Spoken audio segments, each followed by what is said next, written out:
Hello বন্ধুরা, welcome to mini blog. আজ বাজার থেকে দেখো শসা, কারকল আর লেবু এনেছে, একদম গ্রিন কালার। কোনো রকম আর সবজি আনিনি, ভাত হয়েছে আর ডালটা সোমবার দিয়েছি। চিকেন এনেছে, তার জন্য অন্যরকম সবজি আনিনি। পাকা আম এনেছে আর খেজুর এনেছে। আমার না হেমোগ্লোবিনটা কমেছে, তার জন্য খেজুর এনেছে খাওয়ার জন্য। আর চিকেনটা দেখো বসিয়ে দিয়েছি।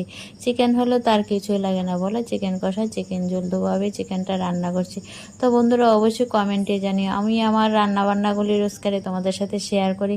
ভালো খারাপ যাই হয় একটা কমেন্ট করো প্লিজ। তোমরা কমেন্ট করো না প্লিজ, লাইক কমেন্ট করো। তোমাদের সাপোর্ট ভালোবাসা যায় প্লিজ বন্ধুরা, একটু সাপোর্ট ভালোবাসা দিও। তোমাদের সাপোর্ট ভালোবাসার কাঙ্গালি। তোমাদের সাপোর্ট ভালোবাসা পেলেই তো বন্ধুরা একটু এগোতে পারবো। অনেক আশা নিয়ে ইউটিউবে এবং ফেসবুকে আসা। আমার চাকরিটা চলে গেছে, তার জন্য আমি মিডিয়াতে আছি। তো প্লিজ একটু সাপোর্ট করো। থ্যাংক ইউ বন্ধুরা। তাহলে আজকে এই পর্যন্ত, দেখা হচ্ছে নেক্সট ভিডিওতে। ততক্ষণ ভালো থেকো সবাই, টাটা।